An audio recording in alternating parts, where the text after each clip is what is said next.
Traditional car makers aren't always the best at developing the software for their cars, and the result is that those cars' operating systems can be tricky to navigate. BMW has become known for developing some of the better car operating systems over the years, but the company's iDrive system still isn't necessarily completely intuitive. BMW's latest operating system is iDrive 8, however it still ships plenty of cars with iDrive 7. Interested in learning more about how to use iDrive 7? Here's a guide. Please hit the like button and subscribe if this video is helpful to you. It really helps support my work and I would appreciate that support. The home screen is where you can get a quick overview of everything else going on. You can see the media that's playing, navigation, weather information, and more. And you can set up and customize your home screen to fit your needs. So if you don't really care about weather information, you can remove it from the home screen in favor of something more useful. To customize the home screen, from the home screen, swipe down from the top of the display and tap the Adjust Main Menu button. You can then remove widgets from the home screen by tapping the little X in the top right corner, delete a home screen page altogether, or add a new page. I'm going to add a new page to customize. Once you have room for a widget or have added a page, you can add widgets by tapping on the space where you want to add one. Then simply select the type of widget that you want to add. You can change widget sizes too, giving more room for the information you actually care about. To do so, simply tap the button in the bottom right-hand corner. Of course, even with your home screen set up, you won't necessarily have access to everything you need. iDrive 7 offers a number of quick access controls that let you jump into certain parts of the interface quickly and easily. Those controls are accessed simply by swiping down from the top of the interface, which you can do from anywhere in the interface.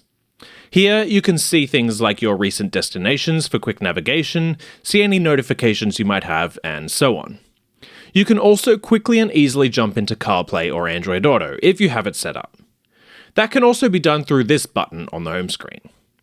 And you can put the car into valet mode, which cuts off access to the trunk. Lastly, the quick settings can be used to turn the screen off. At the top of the display, you'll see a number of icons that can also be pressed. For example, you can press the speaker button to mute audio, or the person to change users. If you're using the car's interface instead of something like CarPlay, the Media tab located on the left of the screen is where you'll control what you're listening to. Here you can select your source for your media, including Spotify if you have an account, the radio, and more. You can even mirror a device's screen, which is a nice touch. And if you scroll all the way to the bottom, you can personalize the menu to remove things you don't necessarily need access to. If you remove things from the menu, you can always add them back later. If you don't have a phone or device paired to the car yet, you can add one from the media menu by tapping on the Mobile Devices button. Here you'll be guided through the process of pairing your phone through Bluetooth, which will involve opening up the Settings app on your phone and connecting to the car. Then you'll be able to play audio through Bluetooth, and you may be able to use Apple CarPlay or Android Auto interfaces, which I find a little easier to use than most cars' built-in interfaces. The next tab is the Communications tab, which allows you to make phone calls if you've given access to your contacts on your phone. If you haven't, you'll still be able to access the phone app in CarPlay, for example. Navigation, as you would expect, is where you'll initiate mapping to your destinations. You'll be able to type in an address to navigate to, or dive straight into the mapping in CarPlay or Android Auto. And you can save destinations for quick access later.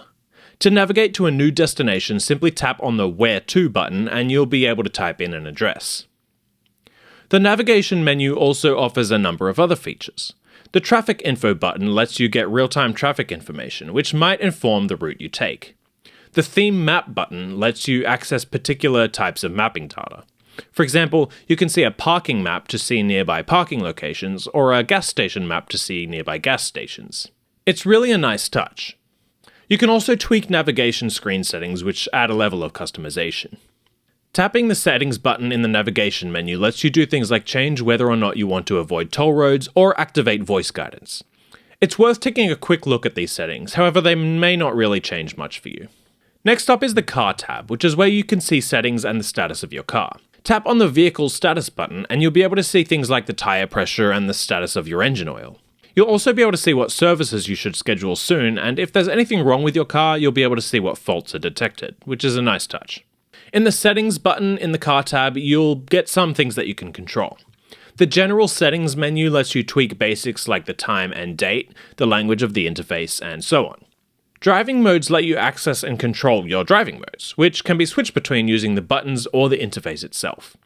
You'll get pretty detailed control here, which is nice. For example, in sports mode, you might want the car to retain the steering sensitivity on offer in comfort mode, while still giving you sports engine and transmission settings. Sports Plus settings are offered here too, which mainly control the car's dynamic stability control settings. If you're not familiar with what that is, I recommend just keeping things in sports mode. Head back to the previous menu and you can access controls for things like the car's exterior lighting and the driver assist features that you might want activated or deactivated. It's worth checking through these settings a little, just to make sure you have everything set up the way you want it. This is also where you can tweak the instrument cluster, which is handy. For example, you can change between a map view and a route preview, show a converted speed, and more.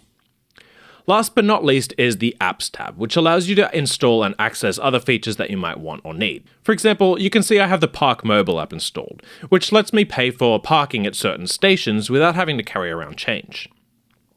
Built-in BMW apps include apps to update your car's software, automate climate in the car, and more. That's the rundown of BMW iDrive 7. Thanks so much for watching, and please hit the subscribe button if it was helpful to you. My name is Christian, and I'll see you next time. See ya.